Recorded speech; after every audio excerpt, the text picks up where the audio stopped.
Fiction is filled with mad scientists who cast aside all morality in the pursuit of science as they perform their twisted experiments in an old castle as lightning flashes and a storm rages. As campy as this trope can sometimes be, there is more than a seed of truth to these stories, as history is filled with men who took their dedication to science to extremes, sometimes being so occupied with whether or not they could do something that they didn't bother to ask if they should. Hello, I'm Andrew Boyd, and though my time trapped in this lifeless void, with nothing but this generic spooky music to help me pass the time, has left me quite mad, I have managed to avoid the depths of insanity that these professors achieved. These are the top 5 terrifying mad scientists who went too far. Number 5.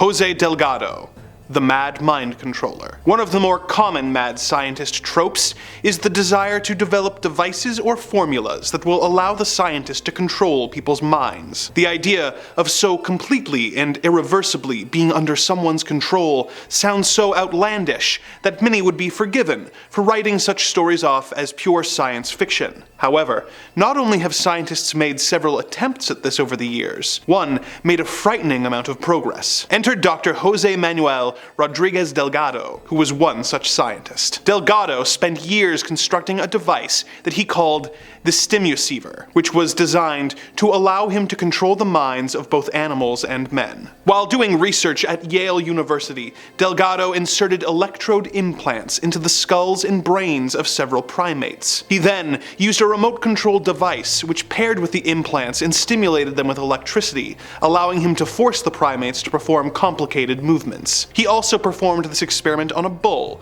who he got into the ring with. When the bull charged him, he used the device to cause the bull to stop at his will. Delgado hooked up 25 people to his device, and though he couldn't make them move how he wanted to, he was able to control the people's aggression levels. This was not enough for Delgado, as he wanted to achieve total control, once being quoted as saying, "Man does not have the right to develop his own mind. This kind of liberal orientation has great appeal. We must electrically control the brain. Someday, armies and generals will be controlled by electric stimulations to the brain. I don't know about you, but wishing to create an army of mind-controlled soldiers is taking it too far." Number 4.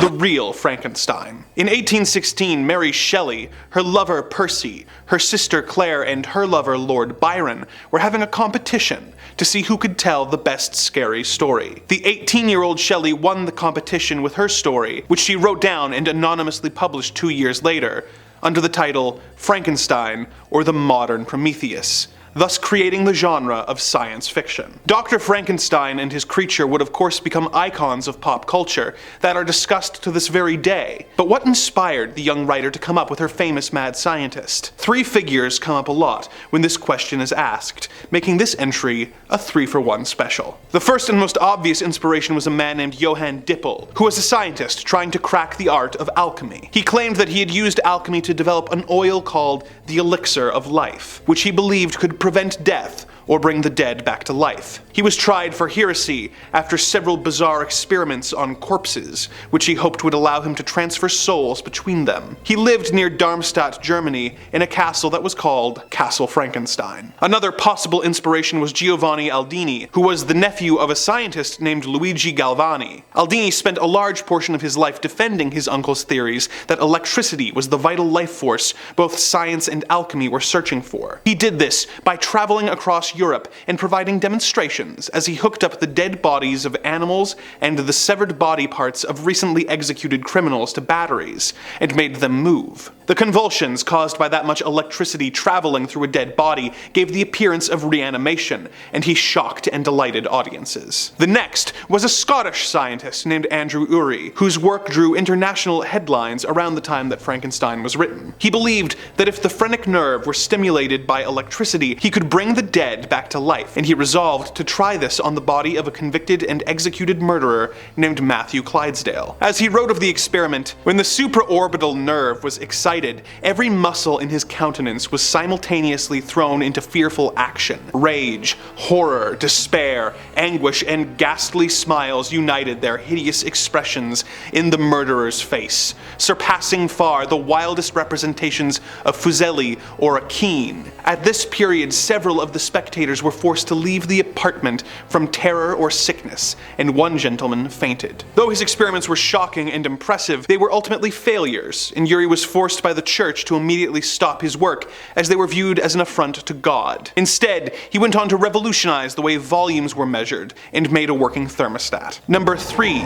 Vladimir Demikhov, the dog grafter. One of the more recent and disturbing fictional mad scientists to hit the silver screen is the one featured in The Human Centipede, who plans to sew 3 people together in order to create a new living co-joined creature that all share one digestive system. While explaining this to his victims, the scientist shows photos and refers to a previous experiment where he managed to sew 3 Rottweilers together. While this is disgusting, it is unfortunately not without precedent in real life. Though the mouth placement was thankfully not the same, it does share some similarities to the work of a real-life Soviet scientist, Vladimir Demikhov. Vladimir was a pioneer in the field of organ transplantation, and some of his groundbreaking work involved performing the transfer of vital organs between dogs. This was vital for the scientific and medical community's understanding of organ transplants, and has resulted in millions of lives being saved. But the work he moved on to in the 50s is when he took the whole thing too far. He decided that he wanted to take the entire thing further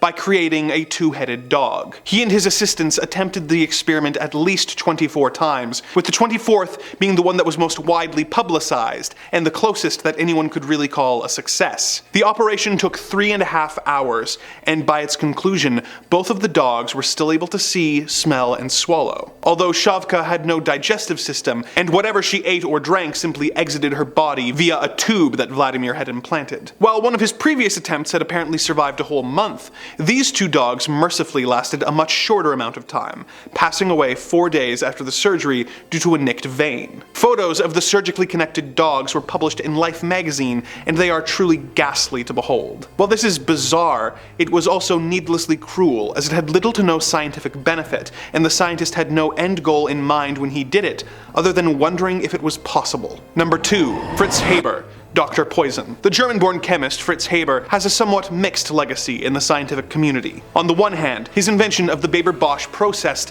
allowed people to use nitrogen and hydrogen gas to synthesize ammonia, which was extremely important for the creation of large-scale fertilization. In fact, this Nobel Prize-winning method is used in 1/3 of all global food production, which feeds almost 50% of the world's population. Basically, without him, it would be impossible to feed as many of the people of Earth as we do. On the other hand, he was also a fierce German nationalist, and when the First World War broke out, he pioneered the development and usage of chlorine and other poisonous gases, to be used to break the deadlocks the Germans had been experiencing in trench warfare of the First World War. When asked about the moral implications of his work, he was quoted as saying, "Death is death by whatever means it is inflicted." Someone who felt he had gone too far with his creation was his wife, who after the first use of weaponized chlorine gas in 1915 walked into their garden with his old service pistol and ended her own life in protest. As a Jewish man, Haber was forced to resign his post when the Third Reich came to power in 1933,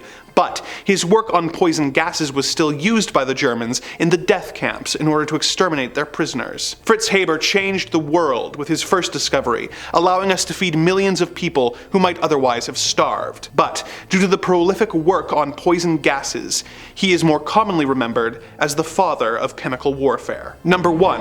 Shiro Ishii, the Professor of Pain. In World War II, Shiro Ishii was a member of Imperial Japan's medical corps who became inspired to pursue truly horrendous methods of germ warfare. Due to his status as an esteemed scientist and general, he was placed in charge of the Japanese government's bio and chemical warfare unit, known as Unit 71, despite the fact that the Geneva Convention had banned such means in 1925. Ishii insisted that the only way that Unit 71 could make meaningful scientific progress was to use civilians as test subjects. Men and women and children were subjected to Ishii's brutal experiments, which were written off as necessary acts in order to bolster the Japanese army and discover potential weaknesses in their enemies by discovering just how much the human body could handle before collapsing. While some prisoners were purposely infected with diseases before having their organs removed so Ishii could study the effects of the illness on the organs without having to factor in decomposition, others were intentionally given gangrene or frostbite frostbite, and some were vivisected while still alive, while others had limbs amputated and then reattached to the opposite sides. While he was far from the only person conducting cruel and unusual experiments on prisoners during the Second World War, the case could be made that he was the most insane of them. There is little doubt that he went leagues too far, with his methods not even coming close to being justified by their ends. I sometimes think that my imprisonment here in the Dark Dimension is some kind of experiment to study the depths of spiritual torment one can endure. While we're on the subject, the malevolent forces that trapped me here have asked that I remind you to like this video and leave a comment below, and to subscribe to our channel, lest they be forced to make you the subject of their next experiment. I must leave you now so I can continue my own twisted tests, but perhaps we will meet again soon, and I can regale you with more tales of the macabre and the disturbing, here on Top 5 Scary Videos.